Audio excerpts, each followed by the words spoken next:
Et nous voilà donc partis pour cette aventure de Rogue Dungeon. Après les petites explications rapides, rien de mieux qu'une petite partie pour se rendre compte des mécanismes du jeu. Je vais redresser ça un petit peu. Donc notre aventurier est ici, notre nain. On peut choisir donc d'aller vers la salle qui est jaune ou la salle qui est bleue ici, sachant qu'ici il y a un petit point vert et que ça peut être quelque chose d'intéressant, donc on va passer par au-dessus pour commencer, et tirer donc une salle jaune. Donc quand c'est comme ça, quand vous arrivez sur un point d'une salle, on prend le petit indicateur, donc là c'est un numéroté donc je le place, pour dire qu'on a exploré la salle, et je pioche une carte qui correspond à la couleur. Première chose que l'on voit, donc Swinging Blade, il y a des haches qui sont suspendues, une sorte de piège, il y a un petit icône ici, ce qui indique que cette salle est persistante. C'est-à-dire qu'une fois que je l'aurai explorée, même si je reviens dessus, je passerai à nouveau, je devrais à nouveau résoudre cette carte. Donc je la place en dessous, et pas ici comme on fait d'habitude, et je place le marqueur dessus. Ce qui veut dire que quand mon personnage, si jamais je décide avec mon personnage de revenir en arrière pour aller voir la salle bleue par exemple, je devrais à nouveau passer par cette salle, ici. Alors, donc il y a des lames un peu qui passent comme ça pour nous piéger. Qu'est-ce que je peux faire? Donc je dois faire un test d'agilité. Mon nain n'est pas très agile, il a 2 en agilité, donc c'est pas extraordinaire. Et j'ai rien qui me permet de passer cette salle, donc ça veut dire que je n'ai pas forcément envie de revenir dessus après, et que je vais faire le test d'agilité, j'ai rien pour le passer. Donc c'est un test d'agilité, comment on fait? On lance un dé, et il faut qu'il soit inférieur ou égal à mon niveau d'agilité. Donc vous voyez que c'est pas évident non plus, et que je risque de prendre des dégâts dans la face. En ferant des dégâts qui sont équivalents au niveau de donjon, donc ce piège sera, je vais vous refaire voir le dessin, sera plus important au fur et à mesure des niveaux.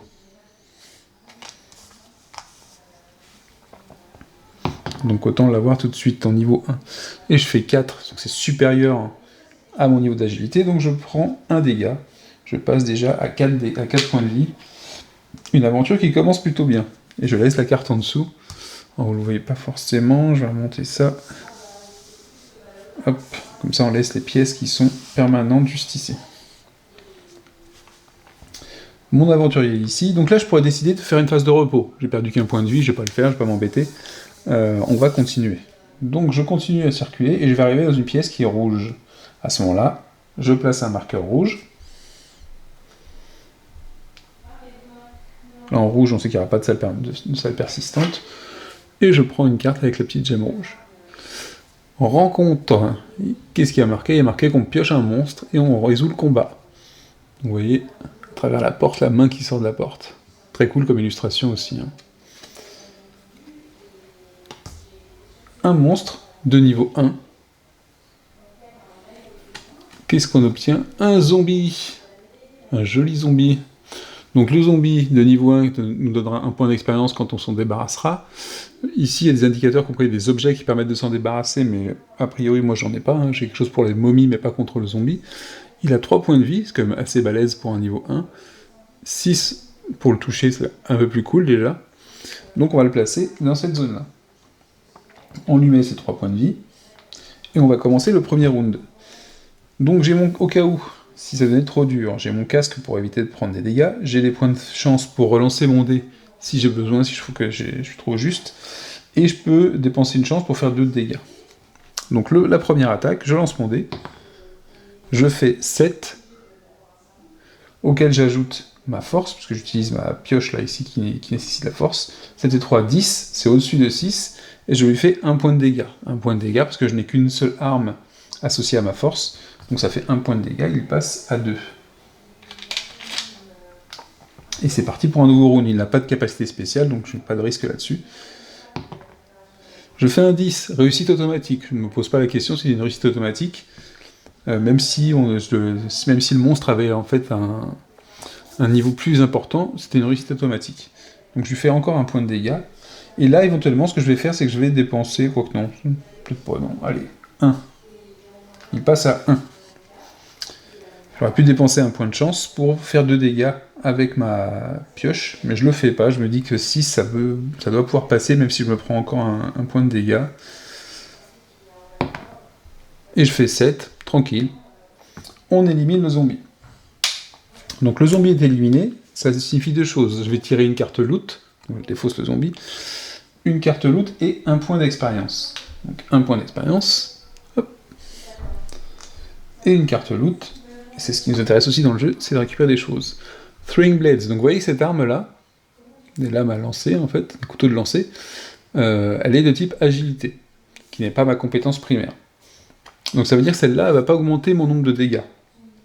Par contre, je peux la défausser pour faire plus 1 dégât, et augmenter le jet de combat de plus 1. Donc je garde cette arme parce qu'elle est utile, ça va pas m'augmenter mes dégâts, mais c'est toujours quelque chose en plus.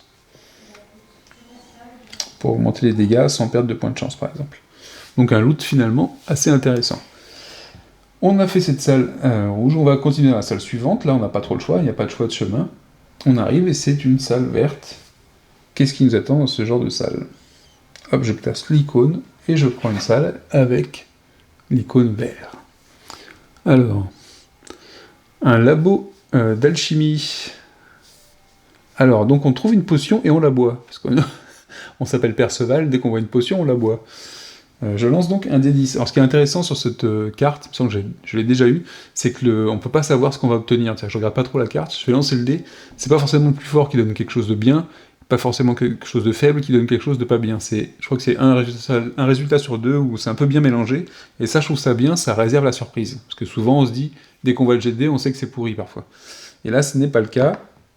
Je fais un 10, et le 10 c'est, je gagne plus 1 en agilité. Donc une potion d'agilité, hein, forcément. Et je gagne plus 1 en agilité. Mais vous voyez, si j'avais fait 1, c'est plus 1 en intelligence. C'est pas mal aussi. Donc c'est défaussé. Et j'ai donc 1 plus 1 en agilité, donc ça me fait économiser 2 points d'expérience, c'est quand même pas mal. Et j'augmente mon agilité, du coup.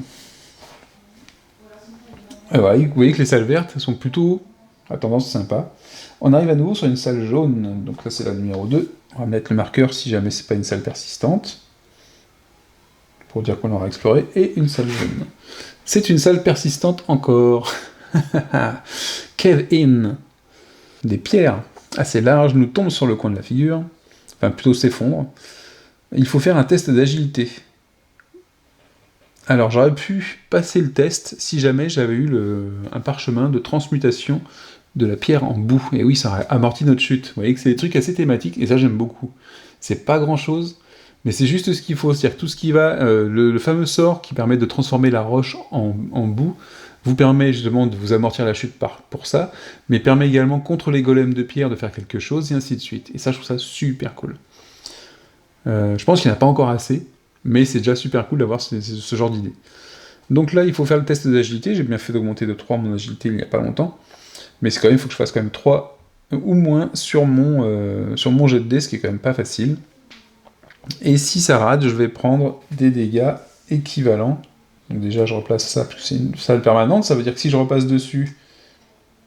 Donc là, je pense que je vais pas faire machine arrière du tout, hein, parce que si je reviens, je me tape cette salle-là et les Swinging Blades, et dans les deux cas, c'est un test d'agilité. Et je suis pas encore super bien. Si je rate mon test d'agilité, je prends un point de dégâts qui correspond au niveau de donjon. On est au niveau 1, comme c'est indiqué ici. Donc c'est parti, on sait jamais... Un 10, un beau fail, donc je prends un point de dégâts encore, et je suis à 3 points de vie.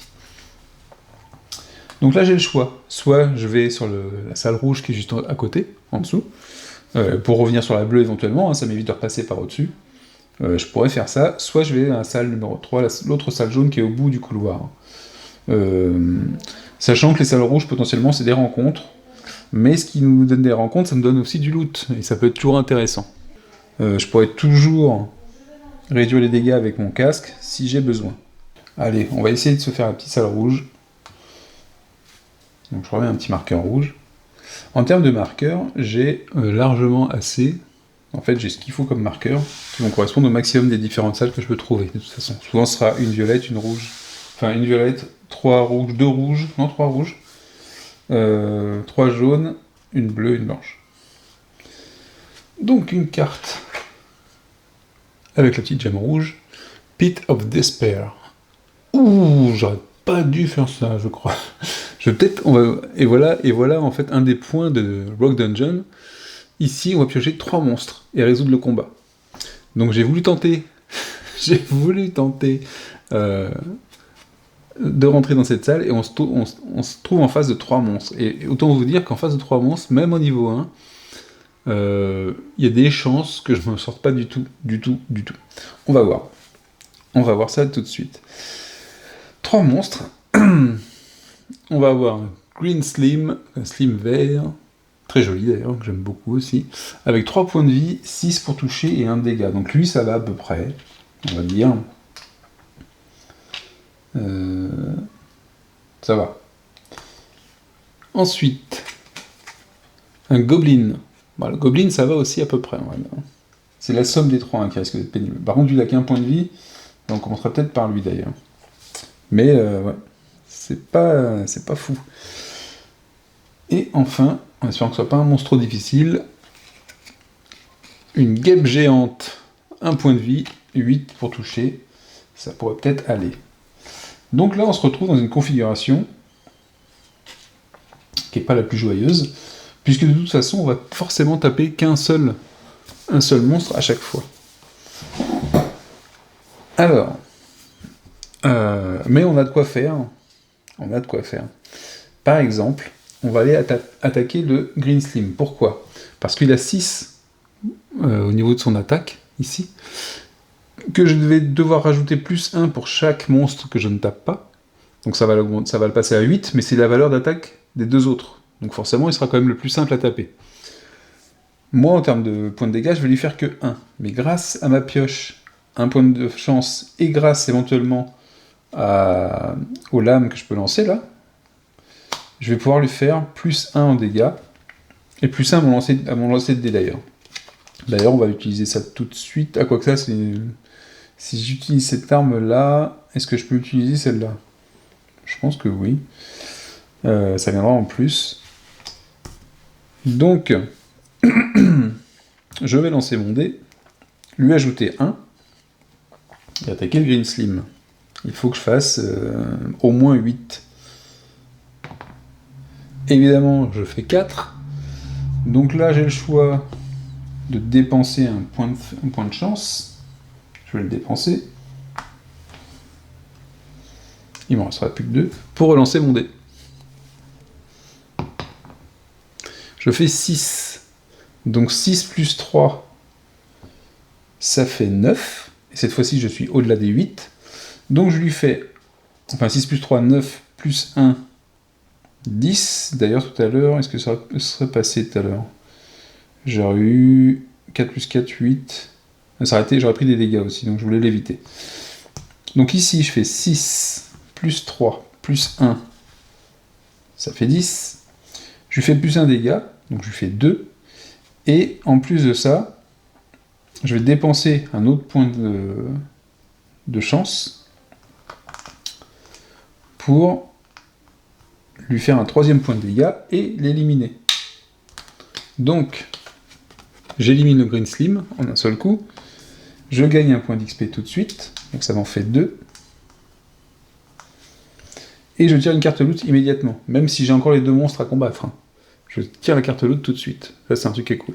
Et là, je récupère un objet qui est super intéressant, qui est le tapis volant, qui permet de passer de nombreux pièges dans le donjon. Donc c'est bien de l'avoir assez tôt pour la suite.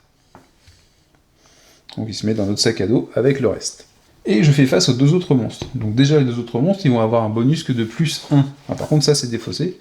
Les lames que j'avais, elles sont défaussées.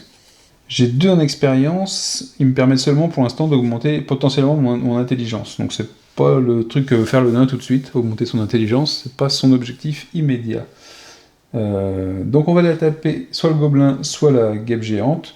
Ils sont vraiment identiques en termes de monstres. Donc peu importe lequel je vais taper, on va dire que je vais taper le gobelin en premier, parce que c'est plus facile à choper avec ma pioche, et je lance mon dé. Donc là par contre, j'ai plus beaucoup de facilité pour gagner des... Pour gagner, j'ai qu'un jeton de chance pour relancer, donc il faudrait que j'arrive à passer quand même. Et là, je dois faire 9+, puisque il a 8, plus 1, parce que la guêpe, je ne l'attaque pas. Et je fais 9, et 9 plus ma force. Donc 9 plus 3, ça fait 12. 12, c'est supérieur à 8, je lui fais 1 point de dégâts, ce sont mes dégâts que je fais actuellement. Donc j'élimine le gobelin, Je gagne un point d'expérience, donc je passe à 3 en expérience. Donc vous voyez qu'au niveau des jetons, vous remplacez les jetons, vous les retournez, ils sont tous recto verso. C'est assez tranquille à gérer. Et je tire une carte loot encore une fois. Et on se retrouve avec une potion de vitalité, que je vais peut-être pouvoir même prendre tout de suite, parce que je peux la défausser pour gagner 1 point de vie et gagner 1 en vitalité. Donc je vais le faire tout de suite, on va la défausser tout de suite, cette potion, avant d'entamer un nouveau round de combat. J'augmente de 1 ma potion, et j'augmente de 1 mes points de vie. Hop, j'ai 4 points de vie à nouveau, sur 6 possibles. Donc là, c'est pareil, la potion de vitalité est comme super cool, ça m'économise 5 points d'expérience, qui me permettaient d'augmenter ma vitalité. Et on fait le dernier round contre la guêpe, là elle n'a pas de bonus, parce qu'elle est toute seule, il faut que je fasse 8 ou plus. Ah, je fais un raté immédiat, donc je prends un point de dégâts, je repasse à 3, et je n'ai pas fait de dégâts. Je refais 1. On va dire, je peux encore me permettre de passer à 2, c'est pas très grave, vu qu'elle ne fait que 1 point de dégâts à chaque fois. Et s'il y a besoin, je défausserai mon masque. J'espère quand même de pouvoir réussir à faire quelque chose. 4, donc 4 plus 3, 7, c'est pas suffisant. Là, je vais dépenser mon dernier point de chance pour relancer mon dé. Je fais 10, réussite automatique. À ce moment-là, j'élimine la guêpe. Je gagne 1 XP, donc je passe à 4. Et une carte loot. Et là, on tombe sur des bolas. Qu'est-ce qu'ils font les bolas? On peut les placer sur un monstre au début d'un round de combat. Ça évite de prendre des coups par ce monstre ou des habilités spéciales. Et ensuite, on défausse. Donc pendant un round de combat, il est entravé le monstre. C'est pas mal, c'est thématique, j'aime beaucoup ce genre de carte. Toujours très pratique. Ça peut être pratique sur des monstres qui font beaucoup de dégâts, par exemple. Et on a fini notre rencontre. Donc c'était quand même chaud, mais on a gagné de l'expérience, on a gagné du loot, et du loot intéressant. Et par contre, on a très peu de points de vie. Donc ce qu'on va faire, on va pouvoir faire deux choses. On est dans la phase de repos. Donc la phase de repos... Ah oui, mais je suis bête, moi. Je suis un peu bête. En venant ici, j'ai complètement zappé que j'allais devoir repasser par la salle jaune qui était ici. Je suis descendu, mais quand je vais voir remonter pour partir de l'autre côté, il faut que je repasse par le cave-in qu'on avait ici, et donc mon jet d'agilité. Ok, c'est pas grave. On va peut-être en profiter pour aller sur le bleu, du coup. Parce que de toute façon, il n'y a pas de... Ça changera pas grand-chose. On est en phase une fois qu'on a fait la résolution, on est en phase de repos. Je peux utiliser, donc je vais utiliser un petit équipement de camping, enfin de repos on va dire, que je vais défausser. Je vais lancer un D6. Je vais ajouter 1, ce sera le nombre de points de vie que je vais récupérer. 4, plus 1, 5, plus mes 2, ça fait 7, mais le maximum pour moi c'est 6, donc je vais revenir à 6 points de vie. Hop, 6 points de vie. Étant donné que mon dé est supérieur au niveau de donjon, parce que le niveau de donjon c'est 1 et mon dé c'est 4, il n'y a pas d'arrivée de monstre ici. Et de toute façon, je crois que c'est... Je sais plus si c'est inférieur ou égal ou inférieur strictement, donc en niveau 1, il y a peu de chances qu'on ait un monstre pendant notre repos. Donc ça c'est défaussé aussi. On a récupéré nos points de vie, on va pouvoir affronter à nouveau du coup le cave-in, mais d'abord on va aller sur la salle bleue, parce que tant qu'à avoir fait une bêtise dans le choix du chemin, on va voir ce qu'il peut y avoir dans cette salle avec la pierre bleue. Locked safe. Alors, on entre dans une pièce avec différents coffres qui sont fermés. Alors, on peut défausser un lockpick si on l'avait, ou une clé squelette pour piocher 2 cartes loot. Je n'ai aucun des deux. Un voleur aurait été bien tranquille avec le lockpick, mais ce n'est pas le cas. Donc la salle est défaussée, je peux rien y faire. Et j'ai terminé cette phase-là. Donc ensuite, j'ai le choix, je pourrais repasser par en haut, aucun intérêt, je vais reprendre 2 salles jaunes.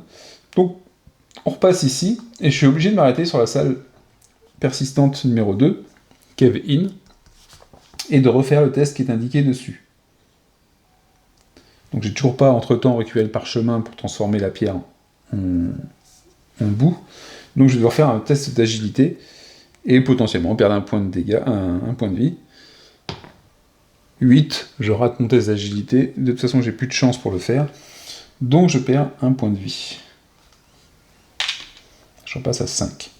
Mais par contre, j'ai passé la pièce. Et j'arrive dans la nouvelle pièce. Je vais arriver dans la nouvelle pièce qui sera jaune. Entre-temps, je peux vouloir utiliser mon expérience. Mon expérience va m'être utile pour augmenter mes compétences ici. Donc j'ai besoin de 5 pour augmenter mes points de vie, donc je ne peux pas le faire. De 3 ou de 2 pour l'agilité ou l'intelligence. Mais là, ce que j'ai envie de faire, c'est augmenter mes chances au combat. Donc je vais augmenter, en dépensant 3 points d'XP, ma force passe à 4. Il ne me reste plus qu'un point d'expérience. Donc ma force passe à 4, ça veut dire que quand je jette le dé, j'ajoute 4 pour savoir si je touche ou pas. Donc c'est important aussi. On arrive donc sur cette fameuse salle jaune. La numéro 3. Est-ce que c'est une persistante? Oui. C'est un mimique. Vous voyez qu'il est assez punitif aussi comme jeu. Enfin, il peut être punitif, par moments sympa et par moments très punitif. Donc un joli mimique. Donc on essaie d'ouvrir un coffre. En plus c'est un persistant quoi. Parce que tous les jeux ne sont pas persistants. On a de la chance, on en a tapé 3 persistants là. Donc là c'est pareil, on va sûrement pas aller faire le rouge après, on ira directement sur le blanc pour sortir du niveau 1. Alors, et on se fait attaquer, on doit faire un test d'intelligence. Bon, mon intelligence étant ce qu'elle est, il faut que je fasse 2 ou 1 pour la passer. Ok. 5, comme attendu, on va dire. Et quand on rate, on prend des dégâts. On prend 1 point de dégâts, c'est le niveau du donjon. Mais on est passé. On s'est fait croquer la jambe un petit peu. Et on arrive sur une salle blanche. Donc là, c'est pareil, avant d'arriver sur la salle blanche, je pourrais décider, en fin de phase, en fait, de faire une phase de repos. J'ai 4 points de vie, on va pas s'embêter avec ça. Donc, une salle blanche, je mets le petit marqueur blanc ici. Et on tire la pièce qui correspond. Et donc, on rencontre Wise Man, donc un homme sage, qui nous offre sa présence contre, c'est parce que rien n'est gratuit dans ce donjon, n'importe quel héros peut défausser 2 cartes loot ou une carte trésor. Les cartes trésors, c'est quoi? C'est les cartes trésors que l'on place ici, donc avec un petit symbole de coupe là, comme le Graal, qui est, comme chacun le sait, un récipient, pour l'avoir avec nous. Et si jamais on le fait, on peut aller voir tout de suite l'avantage que ça nous procure, c'est que on récupère, voilà, cette carte compagnon, qui nous permettra d'avoir en fait 5 en intelligence quand on fera des tests, ou alors de défausser la carte pour bloquer une attaque, c'est-à-dire qu'il se sacrifierait pour nous. Donc c'est pas mal, parce que j'ai pas une grosse intelligence, donc ça permettrait de compenser tous les tests d'intelligence, mais par contre 2 cartes de loot, ça me fait un peu mal. Je sais pas si c'est super rentable, parce que ça permet de passer des trucs sympas quand même. Les bolas aussi. En fait, j'ai que 2 cartes de loot, de toute façon, j'ai que celle-là et celle-là. Donc, je vais laisser passer le sage, je ne vais pas le prendre, il ne va pas venir tout de suite. Enfin, il viendra pas, je pense. Et on va terminer donc cette résolution, et on va pouvoir sortir du donjon. Donc, je sors du donjon, parce que j'arrive sur l'escalier qui se trouve ici.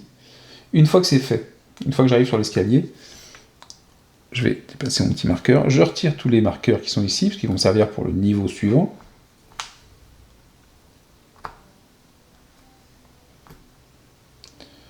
Je retire cette carte, elle est terminée. Je me place sur l'escalier d'arrivée de la nouvelle salle, donc c'est ici. Alors vous voyez que la salle est complètement différente, on est sur un petit cercle ici, avec des petites alcôves, et l'escalier de sortie est ici. Donc j'ai le choix de le faire très très simple, ou un peu plus long, ou de tourner, de faire toutes les salles. Et je passe en niveau 2. Donc ça veut dire qu'ici les monstres de niveau 1, je les retire, et je place les monstres de niveau 2, puisque maintenant on aura affaire des monstres de niveau 2. Ces 3 salles permanentes, c'est pareil, elles sont retirées, et nous voilà prêts pour affronter ce nouveau niveau de donjon. Alors, la première pièce qu'on est obligé de rencontrer, c'est une pièce de type jaune. On met le petit marqueur. Est-ce que ce sera une pièce permanente? Je ne sais pas. Narrow Ledge. Donc on a un petit truc, c'est une salle permanente. Hop, ça commence On met le petit marqueur dessus. Bon, il y a des chances qu'on n'y revienne pas de toute façon. Et là, on doit tous faire un jet d'agilité, donc décidément c'est le bonheur. Par contre, je peux passer, indiqué ici, si j'ai une corde ou si je défausse le Magic Carpet. Et là, le truc très intéressant, c'est que j'ai les deux. J'ai la corde et j'ai le Magic Carpet. Le Flying Carpet d'ailleurs. Et je vais garder le Flying Carpet, parce que ça peut toujours servir pour autre chose, et que j'ai une corde, et que la corde, j'ai pas besoin de la défausser. Donc j'ai une corde, donc je passe cette salle. Donc je pourrais revenir dessus quand je veux, il n'y a pas de souci. Par contre, je gagne donc 2 XP. C'est aussi ça qui est bien, c'est qu'il n'y a pas que les combats qui vous font gagner d'XP, il y a aussi ce genre d'activité. Il s'est bien précisé que c'est une fois par jeu que je vais gagner les 2 XP quand je vais passer cet endroit. Donc si je reviens et que j'utilise à nouveau ma corde, je ne vais pas gagner des XP. Hein, je ne vais pas faire des allers-retours pour monter mon XP comme je le ferais dans un jeu vidéo en attendant du respawn. Donc ça c'est pas mal par contre, ça c'est pas mal du tout. Donc on a 3 XP, je pourrais augmenter mon agilité, ensemble ça semble être assez utile, ou alors on va attendre d'avoir 5 pour pouvoir monter les points de vie. Donc est-ce que je vais en bas, en haut, à gauche On va aller en bas, on va passer par le bas, ah non par le haut, on va faire un peu plus de rencontres. Une pièce de type rouge, et donc une carte avec la gemme rouge dessus. Une rencontre. Vous voyez que les cartes, même les cartes rencontres, les dessins sont un peu différents dessus. J'aime beaucoup. Et on pioche un monstre. Donc je mets la carte rencontre ici. Je ne le faisais pas jusque là, mais...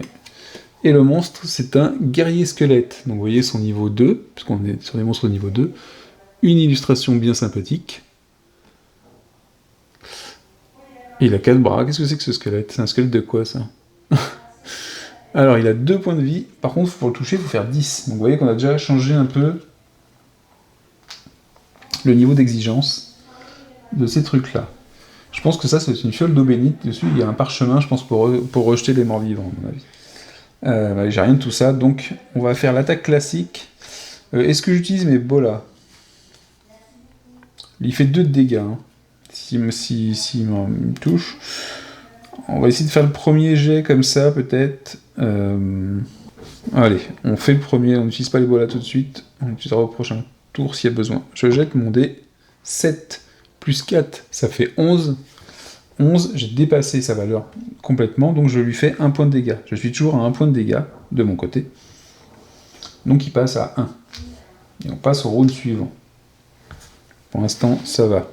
Deuxième round, je fais un 1. Donc là, c'est échec. Ce que je vais faire, c'est que je vais défausser mon casque pour éviter de prendre les 2 points qu'il m'infligerait sinon. Donc je défausse mon casque, il a encaissé les points de dégâts. Je vais utiliser les bolas pour éviter qu'il me touche. Donc je lui mets les bolas sur lui au début d'un round de combat, c'est le cas, et donc je pourrais pas me faire toucher. Bon, j'ai fait 10 en même temps. Les bolas sont défaussés de toute façon. J'en ai profité pour lui balancer un coup de pioche à travers la figure. Et j'obtiens son dernier point de vie. Donc là, je vais gagner 2 expériences. Vous voyez qu'on augmente par contre le gain d'expérience de façon assez significative en montant dans les niveaux, parce qu'on va aller de 2 en 2 là, sur chaque monstre. Donc j'en ai déjà 5. Et je tire une carte loot. Parce que c'est aussi pour ça qu'on est là. Et la fameuse Skeleton Key qu'on aurait eu besoin tout à l'heure dans le labo de l'alchimie, dans le petit repère avec les coffres, on l'a maintenant. J'espère que j'en aurai encore l'utilité. Sinon, c'est pas grave. C'est une carte loot. Et on se rappelle que les cartes loot, ça peut être échangé contre d'autres choses. Donc, sachant qu'on a déjà passé la salle qui nécessitait la Skeleton Key, je sais pas s'il y a d'autres pièces qui en ont besoin. Peut-être que non. Et à ce moment-là, ça veut dire que je pourrais m'en séparer sans problème. Donc là, on est pas mal. On commence à avoir de l'XP. Et du coup, je vais dépenser mon XP, 5 XP. J'en ai 5. Pour augmenter ma vitalité, donc je la passe de 6 à 7. Hein. À chaque fois, pour la vitalité, c'est le cas exceptionnel, c'est que des 5. Et vu que j'augmente de 1 la vitalité, j'augmente de 1 mes points de vie. Donc je passe à 5 points de vie sur les 7 possibles. Et on va pouvoir continuer notre avancée dans le donjon, donc on est passé de ce côté-là, on va continuer. Une salle jaune, la numéro 2. On va voir tout de suite. Un Lake of Fire. Donc persistante aussi. Celle-là est défaussée, c'est la rencontre précédente. Qu'est-ce qu'on a? Donc il y a un homme sur un... Ouais, je dis pas de bêtises. Il y a un mec sur un radeau sur la lave en fusion qui nous propose de passer contre une carte de loot. Ou si je défausse le Flying Carpet. Donc là, on va dire, bah, c'était le moment de le faire. Ça revient un peu au même, hein. Parce que de toute façon, le Flying Carpet, c'est une loot card. Donc, par contre, la différence, c'est quoi là? Je défausse le Flying Carpet. La différence, c'est qu'au niveau du gain, si on n'a pas pu payer, bah, on perd tous 1 des 6 moins 1 de dégâts, donc c'était quand même relativement important. Et si on a le Flying Carpet, donc pas si on a... C'est-à-dire que si on avait échangé un loot, on passait sans encombre, mais sans plus. Si on échange le Flying Carpet, on gagne 3 XP. Et on défausse la carte. Ça veut dire qu'en fait, cette carte, même si elle était permanente, on la défausse.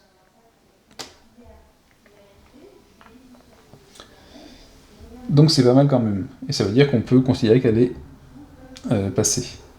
Et donc 3 XP, je me les note les 3 XP quand même. On a récupéré 3 XP à nouveau. Alors on peut aller voir la salle violette qui est au milieu, puisque ici on l'a considéré comme étant passé. La salle violette, on n'a pas fait jusque là. Je sais pas ce qu'on peut trouver dedans, je me rappelle plus. Oh. Et donc on a une sorte de puits avec des pics au milieu. Et ce puits, on aurait pu le passer avec la Flying Carpet, justement. Alors, on doit faire un test d'agilité. Non, 2 tests d'agilité. Il faut passer les 2. Et on aurait pu passer avec le Flying Carpet contre ça. Pas de chance. Alors, on va lancer le premier test d'agilité. Donc, il faut que je fasse 3 ou moins. J'ai fait 5, c'est raté donc. Premier raté, on prend des dégâts égaux qui correspondent au niveau du donjon. Donc 2 dégâts. Hop. Aïe aïe. Et de toute façon, on doit faire 2 tests d'agilité. Donc, mais du coup, je vois pas l'intérêt de refaire un deuxième test si j'ai raté le premier. Puisqu'il y a marqué que premier échec est passé. Donc ça change rien. Ça, c'est défaussé. Et du coup, bah, merci pour cette carte. C'est formidable, les cartes violettes. On y pensera à en faire. Hein. Donc on va repartir et on va arriver sur la salle rouge.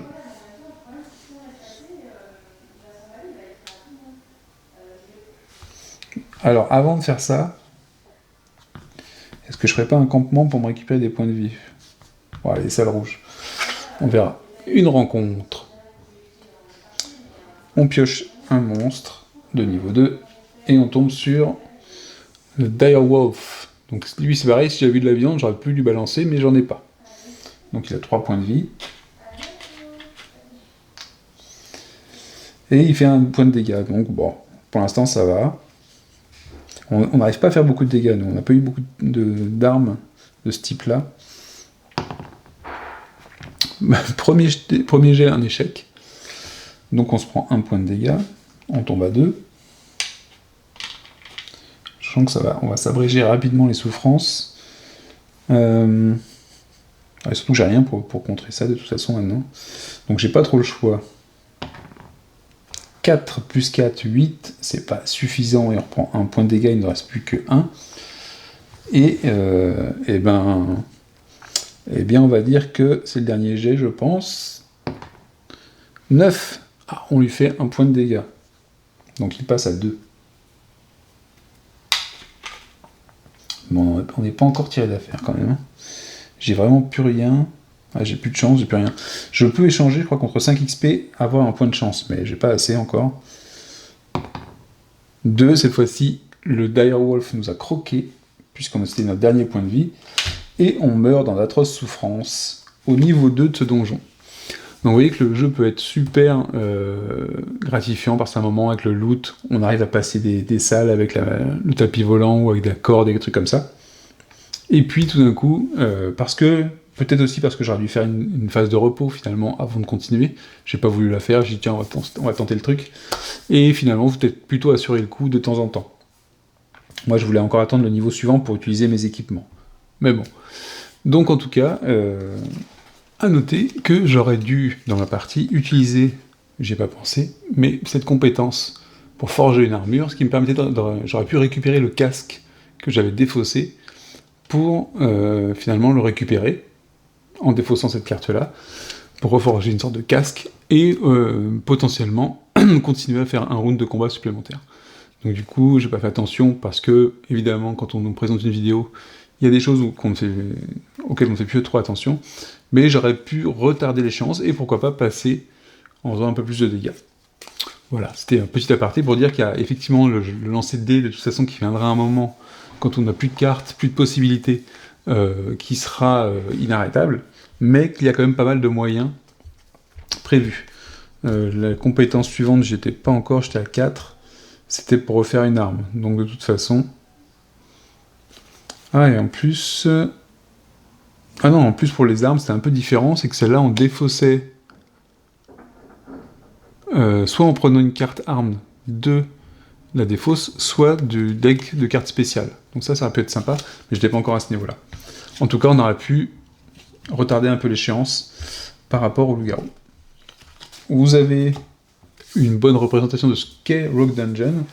Pour l'instant, j'aurais réussi à aller jusqu'au niveau 5, mais j'étais pas encore assez bon, et j'avais pas assez de loot sur moi pour passer les monstres du niveau 5. Je crois que je m'en suis tapé aussi 3 d'un coup, et du coup j'ai eu beaucoup de mal. En tout cas, c'est un jeu super plaisant, qui peut être aussi bien très punitif, qui donne beaucoup de récompenses, mais qui peut vous faire tomber dans une série de salles comme on a eu là, où on pensait cette sortie. Si j'étais pas passé par la case des pics, là, ça aurait été pas trop mal. Mais bon, c'est comme ça. Donc je vous dis à la prochaine. C'était Rogue Dungeon, que vous pouvez trouver sur The Game Crafter. Ciao, ciao.